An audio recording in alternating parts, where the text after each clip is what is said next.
Welcome to today's discussion on the various aspects of book publishing. We have with us today Professor G.S. Jolly, who has taught in the Department of Book Publishing in the University of Delhi for over 25 years and was head of the department there. Professor Jolly has both academic and practical credentials, and together we shall both introduce you to the various aspects of book publishing. Before I proceed further, let me introduce myself as well briefly. I am Professor Sunaina Kumar. I am Professor of English in the School of Humanities, and I have produced the PG Certificate in Copy Editing and Proofreading, which has been on offer since January 2005. Now, as a result of the program that we had offered, we have been receiving queries from various people about how one can gain employment or entry into the field of publishing, particularly book publishing. And so today we shall be talking to you about the 4 basic aspects of book publishing before we go into areas of specializations, time permitting.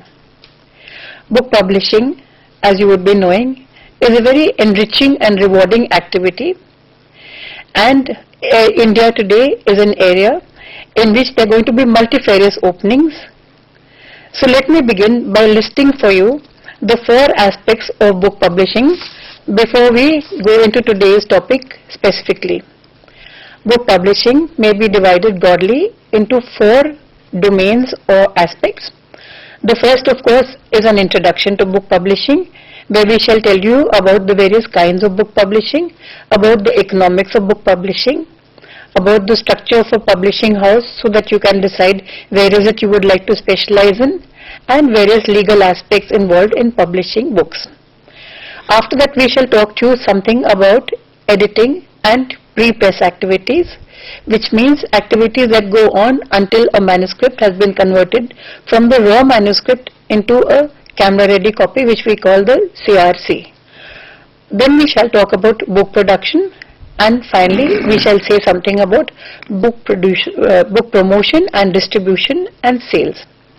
Time permitting, we shall also touch upon 3 aspects of editing, which is editing children's books, editing scientific, technical and medical books, and editing textbooks. So let me now request Professor Jolly to begin by introducing to you what book publishing is and talk about the various aspects of book publishing. Thank you, Professor Kumar, for inviting me to speak on a subject which is very close to my heart.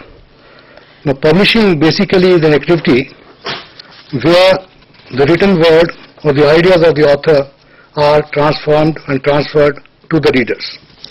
The publisher in between is a link between the author and the audiences or the reader. Publishing is a great activity. Many people who are not aware about publishing perhaps are not in a position to appreciate. In India, we have a very huge market of publishing. We have about 16,000 publishers who are registered with various publishing organizations, and we are publishing about 80,000 books. India is the only country which has been given the guest of honor respect by the Frankfurt Book Fair twice in its lifetime, first in 1986 and again in 2006. No other country has got this honor. And we are the 3rd largest book producing country in the world in terms of books published in English language, and also 7th or 8th position in terms of total number of books published in India.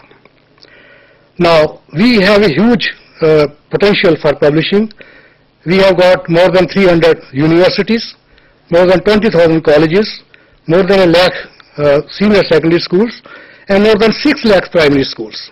Now, all these institutions need books, and where from the books are going to come? It is only through the publishing process. Now, publishing, as I said earlier, is making authors' work available to public. This is what publishing actually means. Now, it is also a process in which a loosely written manuscript is transformed into book. Many jobs have to be done before a manuscript is transferred or transformed into a book. The first and the very important is the acquisition of manuscript. Who will write and what is to be written? What is required? Success of publishing lies in this mantra. What to publish and who will write for it. This is the job of the editorial department of the publishing house. Acquisition, research, negotiation, agreements, and convincing the author to write a book for a particular format or for a particular audience. This is the job of the editorial department. Not only this, when a manuscript is supplied or submitted to the publishing house, the editor or the editorial department goes through it. Each and every line is scrutinized, each and every word, each and every punctuation mark is corrected, and then the structure of the sentence is restructured or redone in order to make it more understandable according to the audience for which the book is being written. Now, after this is done, there are various kinds of editors working in a publishing house depending upon the size of the publishing house. If you are a small publishing house, you may have to do all the jobs yourself. If you are a big publishing house publishing large number of books, then you may have different editors. You have an acquisition editor who will go out in the market, talk to the authors, try to bring in manuscripts, and then further work goes on it. Then, Professor Jolly, if I may interrupt you, some of our students would like to know what is the situation in the regional language presses as well. Are the same activities performed on the books irrespective of which language they are going to be published in, or is it different for the English publishing scenario and for the regional publishing scenario? no, I am very happy that you asked this question. Only last week I had been to Aurangabad to attend the National Book Trust training program on book publishing.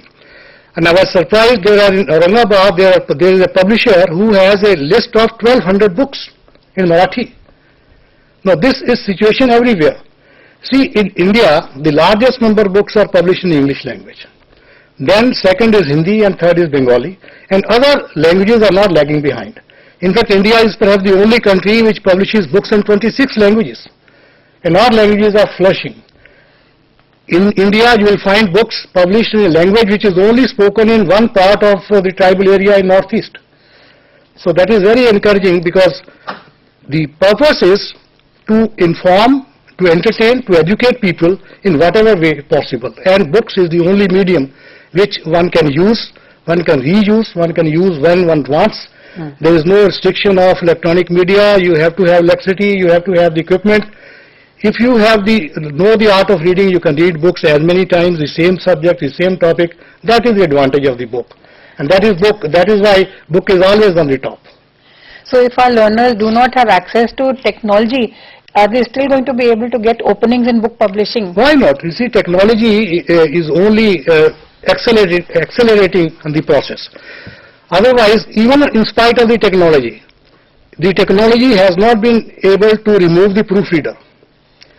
When a book is published, the script is typeset and it is read on the computer. We do online proofreading, online editing, but still there are certain mistakes left which even computer cannot detect.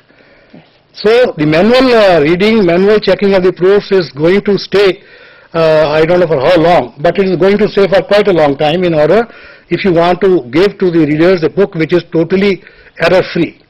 Is there a point at which a learner can enter the field of publishing by becoming an editor or an editorial assistant, or does he get to become a proofreader and then a copy editor and then an editor?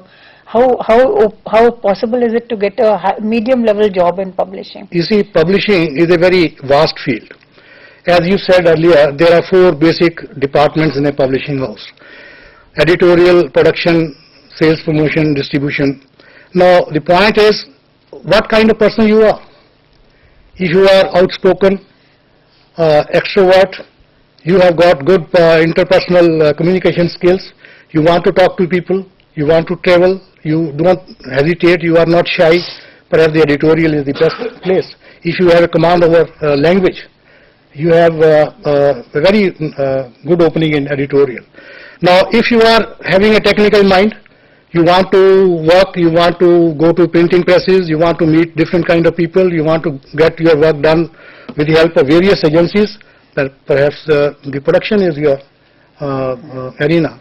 And then again, if you are outspoken, you want to travel, you want to meet people, you want to be aggressive salesman, or you believe in advertising, you believe in promotion, you believe in meeting people, creating new ideas, then promotion, distribution department is your field. So according to your own taste and personality, you can enter into a publishing house, because there are openings and you will excel in that particular area where your own personality can help. Professor Jolly, what are some of the tools that an editor should have on his desk, or which you should have at his command if he is going to do a thorough job of editing, take care of the legal aspects involved so that his publishing house doesn't get involved in any legal wrangles? What are the kind of tools that an editor should have, even if he is a very good editor by himself? You see, when author gives a manuscript to the publisher, the first thing before accepting the manuscript, the publisher should be able to see whether the manuscript is publishable and saleable. That is first thing. Then if you are convinced that the manuscript is saleable, then you must sign an agreement with the publisher, with the author. And an agreement must specify certain things. First of all, the agreement must have a warranty from the author that whatever is given or produced or submitted to the publisher is his original work. It is not copied, not plagiarized, not lifted, so that tomorrow when the book is published, the publisher may not be in trouble. Now, if something happens, then the author has to give a guarantee that if something goes wrong, the author shall be solely responsible for whatever happens to the manuscript after it is published, so that publisher is not involved into any legal test. This is one thing. That is one tool which the editor must have before going through the publishing process. Then there are certain technical tools. You see, you have to verify many things in a manuscript. Generally it is said the author writes a manuscript and publisher gets it printed and makes it available to the public. It is so simple to say, but in actuality it doesn't happen, and it should never happen. No manuscript should be sent to the printer without having gone through the scrutiny of the editor. There may be certain sentences which are libelous. There may be certain facts which are wrong. There may be certain spellings which do not make sense. And there may be certain sentences which are not understandable. So all these things have to be seen by the editor. A lot of work goes into publishing a book. Most people who are not in this area, they perhaps don't appreciate that what publisher does in the book. And then for tools, you need to have standard dictionaries around you. You also need to have certain tools of editing like the pencil, pen, eraser, so that if you yourself have committed something, so it can be corrected immediately. Yes. So you have to have certain geographical dictionary, gazetteers, so that you can check the geographical data. Suppose some author has written a distance from one place to another, say 500 kilometers, you have to verify whether it is 500 kilometers, 465 kilometers. So for that, either you have to check from other source, or you have to have a source right across your table, so from where you can check. So some books on style said how a particular thing is to be rendered, how it is written, how it is presented. So all these things are essential tools of the editor. Do you mean to say that there is one style manual that all publishing houses refer to, or can they have their own style manuals which has evolved over a period with experience, and they have taken matter from standard style manuals like the Chicago manual of style, for example? Most publishers follow a Chicago manual. Some publishers develop their own style, and there is no hard and fast rule. The only hard and fast rule is the consistency with which a book is produced. Now, if you are using a particular kind of spellings, you should keep on using those kinds of spellings. If you are using a particular word into a split up word as two words, now for example copy editing. If you are using copy editing as one word, keep on using copy editing as one word. If you are, and secondly, what is very important is names of persons, particularly persons who have gone into history. They are differently spelled. Names of cities are differently spelled. Kanpur was differently spelled in British times. Jaipur was differently spelled in British times. Now, secondly, if you are using a quoted material, quoted means some author has quoted something from some other author. There he has used certain spellings. You should not change them, because he is referring to somebody who has used in a particular perspective. But otherwise, you should see that if a particular subject is referred to a particular period, then accordingly you should use the words and the spellings and other things. Is that the role of the editor, or is that the role of the copy editor to check this, or is it an activity in which everybody has a common interest to see that the book is well produced? You see, so at every level people will be checking this, even after the, for example, the expert has checked it, the referee has okayed it, and then the copy editor also passes something, and still the proofreader discovers that there's a mistake. yes, it's a very important question you have raised. If a proofreader has found certain mistake, what should you do? Normally it is said, and generally it's believed, that proofreaders are not supposed to copy edit. If you have found a mistake, they should refer back to the copy editor. Now, editorial editing is a encompassing thing. It is a term which is used for all the editorial work done in a publishing house. And as I said, there are different editors: desk editor, assistant editor, editorial consultant, sponsoring editor, series editor. So each one has a specific job to be done. But yes, copy editor is the person who reads the copy, each and every word of it. Editor of a publishing house goes through the manuscript from the point of view of acceptability, from the point of view of saleability, from the point of view of the subject matter and its appeal. But each and every word has to be seen by the copy editor before it is sent to the printer with instructions. So no book should be sent, even if it is written by a well-known author. It should go through editorial scrutiny by the copy editor. I have had discussions with various persons, publishers, and they have said that even the well-boasted authors commit one mistake per page. So if you let the manuscript go to the printer without going through this, then perhaps you are not producing a good book. Now we use a term called CRC, camera ready copy. Yes. If you would tell a learner something, what is a camera ready copy, and do you necessarily need technology to produce a CRC? You see, now with the computer technology, we have started using the camera ready copy. Now earlier, the matter used to be set on a metal type cast, and most of the printing was done on what is called the letterpress. Now, even when the printing was done on the photo offset, even then the composing was done by metal. There are two kinds of machines, the monotype or the linotype. Now, these are the brand names of the machines for casting machine, type casting machines. Now, in monotype, each individual letter was cast, and in linotype, the entire line used to be one slug, one cast. Now, the difference between the two is, if in a monotype you have to correct something, you take out a letter and introduce the corrected letter. But a linotype, even if you have to remove a comma, the entire line has to be removed. Now, the camera ready copy now has, because the setting is done on the computer. Now, printout is taken, and from there the film is made, and from film the printing is done these days.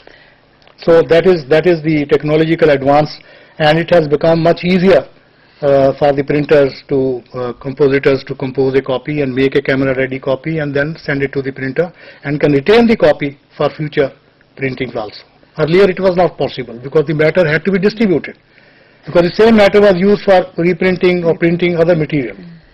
Professor Jolly, after the book is prepared for the printer, the camera ready copy, and it has been printed, then the next aspect of it would, I assume, become book production, or is the CRC, does it flow into book production? No.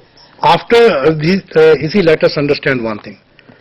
The ultimate unit on which the book is printed is a sheet of paper.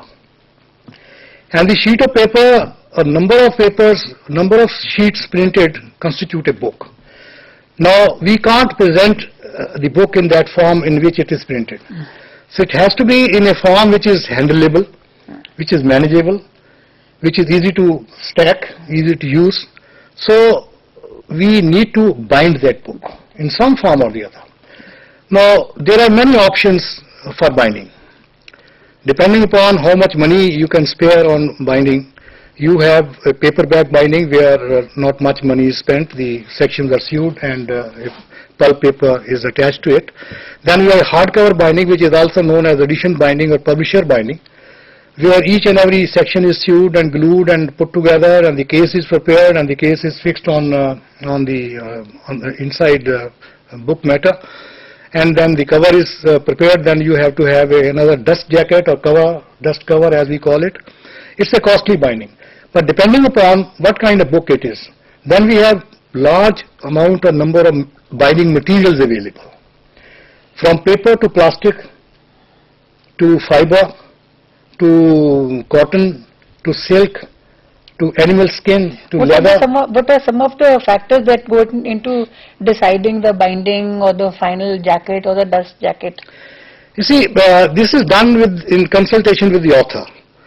The type of book you have. If you have a biography, for example, if you have a book on art, let us say miniatures of India.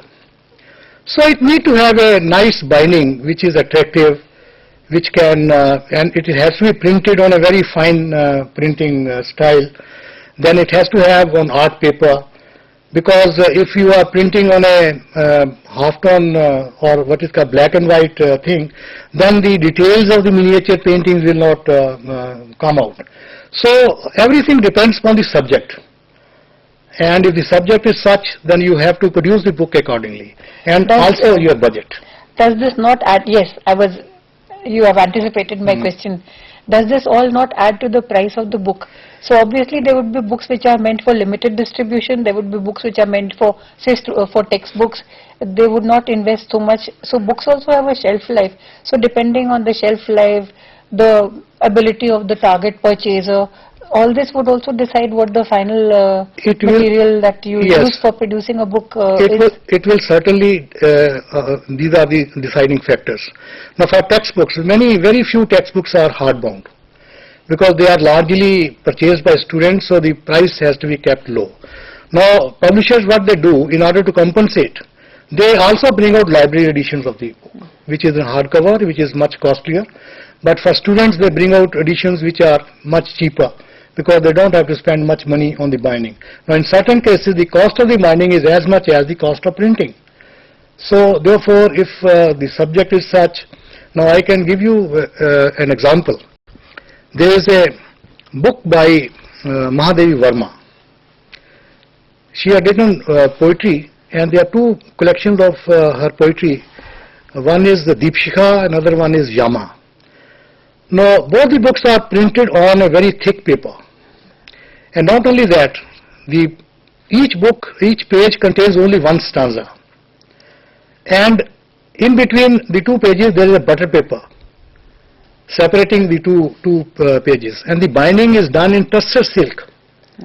Now you can imagine the cost of the book. But this is the connoisseur's item, the collector's item. And people who love poetry want to stock such books or keep them as their prized possession, they will pay for it, but not an ordinary book. Would our learners, supposing they are not interested in the editorial aspect of the book, would they also be able to specialize in the graphic or the design or the layout aspects, or do they have to go through the editorial department in order to reach the level where they do artistic work or illustration? Not necessary. You see, as I said, editorial is a different field, book production is a different field. Now when we look at a book, when you open it, each book is different. Sometimes you will find the chapter heading is given on the top, sometimes you find the chapter heading is given in the middle, sometimes you find the chapter starts on the left side page, in other book you will find the chapter start, each chapter starts on the right hand page, and if a chapter ends on the left side page, the rest of the page is left blank. So this depends upon the designing. Each book is separately designed, and there is a job for book designer. There is also a job for illustrator. There is also a job for a graphic designer who will design the covers, who will design the intermixing of the text and the graphics. How a picture will appear, where it will appear, what should be the size, what should be type size of the heading, what should be type size of subheading, what should be the difference between the heading and the subheading. Now there are various vacancies, various jobs done in the production department also. It is not only printing which is done in production, there is the book designing, it is also done, the graphic designing is also done, the cover designing is also done. All these are jobs of the production department. Now in a smaller publishing house, all these jobs are done in an outside, with the outside agencies outsourcing these jobs. But in a bigger publishing house where you have to produce, say, almost a book every week or 10 days, then you have to have in-house designing studio or persons who keep on designing, because all these things are done in collaboration or in cooperation with the author. So every time you have to show him certain design, certain art pulls. So if you have an in-house thing, then it is better. And there are openings for such people. Are there openings for freelancers as well? Yes, there is. Because we have, only last week we had queries from some students who said that even if I do a program of study, I don't get a job. So how would you advise such people who have done some professional training to enter? At what entry level can they find openings? No. In fact, all that work which we have just discussed, either you do it inside a publishing house or you do it while sitting at home. There's not much of difference. The only thing is you have to do within a stipulated period, because publishing is guided by time factor. If your book is delayed, you lose all the money. So you don't have elbow space. And in fact, a person who's working in a production department has to do a lot of running around. Because in editorial, you have to do the work yourself.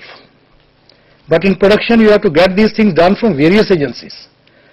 The binding is done some other place, printing is being done at other place, graphics are made by some other person, so paper is being purchased from other agency. So everywhere you have to run around. So basically book publishing is economics, and it also makes for good economics if the book is well produced and people want to buy it.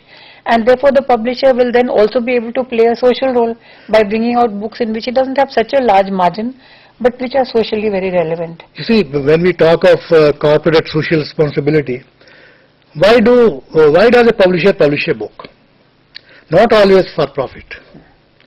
There are certain, you see, the responsibility of the publisher is also to produce and to provide information. And they are part of the cultural activity of a country. You can't ignore publishers. If there had not been any publisher, we wouldn't have got all these classics about which we always talk about. So publishers sometimes publish book for the prestige of the author as well as prestige of the publishing house. Now there was a famous slogan of Philips company. If it is Philips, you are sure. It means if it is some good publishing house, let us say Oxford. If a book produced by Oxford, you are sure it has to be very solid as far as the subject is concerned, the author is concerned, authority of the author is concerned, and the production is concerned. Now, when you produce books like this, then even on books on which you haven't envisaged much profit, they also break even. Because you have a loyal buyers. Publishing houses, not only authors have loyal buyers, but publishing houses also have loyal buyers. If a book produced by a publishing house, it will get sold. Now then that takes us to the last but not the least important aspect of book publishing, which is distribution and sales. So would you tell us something about distribution and sales? You see, publishing is a process which I said earlier, making authors' work available to the readers. Publishing is a business. You have to spend a lot of money in order to make more money. And the money comes back only through the sales promotion department. So, publisher will do all in its capacity, or the promotion manager for that matter will do everything to let the world know about the existence of the book and want them to buy it. And in the process, he will have to chalk out certain programs, certain strategies. He may have to bring out a catalog, he may have to write circular letters, he may have to participate in exhibitions, he may have to appoint a sales representative, will go to different colleges, different libraries, meet professors, teachers, school teachers, librarians, university librarians, university teachers, and make the book available. He may have to take refuge as far as the book promotion is concerned with the help of the magazines and newspapers, getting the book reviewed so that larger number of people get to know about the book. And in fact, it is this department which is the money spinner, we say. No matter how nicely the book is produced, unless it is sold, unless it has a reader, unless it has been bought, the book is no good to the publisher, nor good to the author. So in promotion there are various options. You may be a sales representative, sales rep, visiting different departments. You may be a strategy manager who will provide, make the strategy for book promotion, or will decide how a book is to be promoted. You may be advertising manager, you may be a public relation manager, so that everything is done in time and the book gets full publicity and due publicity in newspaper and magazines and radio and television. And there are such openings in publishing, but the only thing, if you enter into a publishing house at the entry level, but with the help of the experience which you get, and also with meeting lots of people in the market and various publishing houses, you get promoted. And many people, if you meet publishing houses and holding very senior positions, they started as very junior. At the entry level. I met another person the other day who is the managing director of a very large publishing house. He joined as a sales representative. So there is the scope for growth in this field, and there are many areas in which one can enter and start working in a publishing house. I have also been reading about online use of technology for editing online. You may be sitting in Singapore and your book may be getting edited in Delhi. And otherwise you can also publicize your book through the internet, or you can also distribute it to be various aspects of book production. One can be done in Chennai, one can be done in Delhi. Is that something that our students would find useful to know about, learn about, or to enter into? In fact, thanks for asking this or bringing it to notice. We have listened about call centers. We have talked about BPOs. Now you will be surprised to know that there are large number of BPOs in publishing. Very large number of books published in America and UK are being produced in India. They are edited in India, copy-edited in India, typeset in India, camera-ready copies are made in India, and then the CDs and that material is sent back to respective countries and they are produced and printed there. Large number of people, in fact, Macmillan Company had started this BPO business almost 30 years back. Now, not without reason, many big publishing houses have also started their own BPOs for getting this online job. And with the technological advances, it has become order of the day, and it is very easy to produce a book and put it on internet, and the person who wants to buy a book can download the entire copy and pay through the pay channels, whatever pay channels they have on the computer. And a person who is qualified enough, experienced enough, can do this work while sitting at home. You need not join a BPO, you can get the work. Lots of people are doing this work while sitting at home, freelancing for online job. Something we'd like to add to that, since IGNOU has a mandate to reach the people who are variously disabled and disadvantaged. For example, they may be staying in a place where they cannot move around too much, or they may have various differently abled capabilities. For example, they may be orthopedically challenged and they may not be able to move around from place to place. This is a very encouraging thing that Professor Jolly has told us, that you can sit at home and even then you can do some work.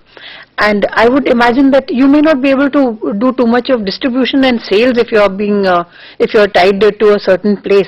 But I would imagine that editing, and particularly the 2 or 3 opening fields of editing which we were talking about, for example, editing textbooks is an area where there are many openings. You can do proofreading, you can do indexing of the books. There's a lot of work of indexing, because that you can sit while sitting at home on computer. Also, then if you are interested in editing textbooks, then there are various levels of textbooks. They can be primary level, or they can be secondary level, or they can be tertiary level textbooks. And we will also in discussions that follow at a later time, we'll be bringing to you details about editing textbooks, or for example editing children's books, which is also an opening field if people have an interest in children's books. Yes, children books now, in fact, the largest selling section is children books. You have TV channels which are only devoted to children entertainment, and we have large number of publishers. They have they have set up their own segments in children publishing. all good publishers, big publishers are entering into children's books because there is a lot of variety available and the large number of readers. India is a young nation. Large number of people are young children. So there is a very big potential for children's literature and large number of stories. India has a rich heritage. So there is no end to the literature as far as children's literature is concerned. Yes, India has a very good oral tradition, but I think children need to look, at the moment, they look primarily to the West for well-produced books, but there are great openings for children's books for all levels of readers. And we are not talking of textbooks as such, but infotainment books and various books could be also, books for the ear, books for the eye, books in various incarnations which you can access, and it's a very interesting, a field in which there's a lot of potential. Would you agree? Yeah, when we term something a children's book, it means it is not a textbook. It is not a book which is to be read in the class or in a teacher-taught situation. So, but writing such books is not an easy job. Coming down to the level of a child, writing and speaking in the same vocabulary and choosing subjects which are dear to them is a difficult job. But many people have done very good job. In India, there are large number of people who are writing very good children's literature, producing very good children's literature, and there are certain publishers who are specializing in producing children. And also children decide the budget to a great extent in a lot of households. Yes. Many studies have shown that. But apart from that, if you're not interested in editing or producing books for children, the area of STM, which is scientific, technical and medical editing, is another field in which there is a lot of demand for trained people, from proofreaders to copy editors to line editors and so on. Since we do seem to have some time, we'll request Professor Jolly to talk a bit about that. You see, as I said the other day, I was attending a conference on publishing. I was meeting certain people who are heading publishing houses. They have expressed a regret that they are not getting trained people and good people. That's information for you. Yes, they are not getting good people. Oh. Because many people do not take publishing as seriously as they should. And it is a very serious discipline. And it's a very exciting discipline. Now, you are talking to people who are literate, you are talking about people who are going to be literate, so you always keep on meeting interesting people, you bring out interesting literature, and the only thing is you have to have interest in this subject, and then as far as the promotion and progression is concerned, the sky is the limit. Why would we want to produce books in India on scientific, technical and medical subjects if they are available in the West? You see, books were always available in the West. Why we have so much literature now? You see, earlier Indian universities were following British curriculum and American curriculum, and they were getting American and British books. We had a very large influx of American books in the 80s and 70s and 80s. Those books were sold at a very cheaper rate. The difficulty was, those books were not written for Indian masses. They were not written for Indian children. They are not written with Indian environment. The examples were foreign. The names were foreign. The situations were not acceptable or knowledgeable to India. They are alien. So people found it difficult to understand. Though they are very good books, best written books, bestsellers in the world, but they could not cater to the needs of the Indian people. Now, book must emanate from from the local soil. That is very important. If you are Indian, then the books must be Indian. Now, with large number of universities and the Prime Minister announcing more IIMs, more IITs, more schools and colleges, there is lot of potential. And that is the reason why, because we have to teach the Indian situations. We have to teach the difficulty which a person or engineer or electronic engineer faces in India. What the problems, we have to teach them Indian road conditions. So, books have to be according to that. We were talking to some of the representatives of the Federation of Indian Publishers, and they said that there's a huge market for do-it-yourself books. Books on spirituality or do-it-yourself, improve your English, for example, is one of the major bestsellers that we have heard so much about. What are some of the other areas in which do-it-yourself books are becoming very popular? The reason being, we are turning modular. So everything is modular, modular kitchen, modular shelf, modular table. So it is very difficult to get a person to set the things right. So it is always better to do it yourself, and then people have shed their inhibitions of doing it. Otherwise, earlier people used to feel low, why should I do it myself? So now that thing has gone with the Western interaction and interaction with the rest of the world, where everybody does every job. So there is no inhibition left now. And most Indians are willing to do their own job themselves. So that is why these books are becoming popular. And then learning language, different languages, learning, yes. That is also very popular because of interaction. Every second person or third person has gone abroad or going abroad. Every child is going abroad for further learning, further training. Even in service one has to go out for doing certain projects. So language is also a very good area. And it also improves your personality, it gives you a fillip, it improves your biodata. So Books on spirituality, I think, is also one of those that fly off the shelves very fast. Yes. And everybody has something to say about spirituality, about how you can enrich the quality of your life, how can you be a better person, how you can yoga, for example, is another field where there is worldwide interest. And I don't think our Indian learners would have any problem with finding areas in which they want to work in. The idea that we were trying to give to you today is that book publishing is an area which is very fast developing, and the West is looking now increasingly to India, I think, for collaboration with Indians, because Indians are capable of working very hard, they are very dedicated, and they are in the fortunate position of not relying blindly on technology, because as Professor Jolly has been saying, and we have also experienced, technology can let you down. Yes. The computer is only as good as the person who is using the computer software. That's true. And the computer may grammatically let a sentence pass which actually is meaningless. And therefore, we have tried to bring to you today the 4 aspects of book publishing. We have introduced to you what is book publishing, then we have talked to you about editing and working on a book right from the receipt of the manuscript to the production of the book at the CRC stage. This is of course with the help of technology, because unnecessarily we shouldn't reject technology. If there is technology, it helps to save money, it helps save time, and therefore the book can be done much better. Then we have gone on to production, and Professor Jolly has given to you some details about what is involved in book production, which also involves the look of the book, the cover, the binding, the use of the paper, the use of the typefaces, the illustrations.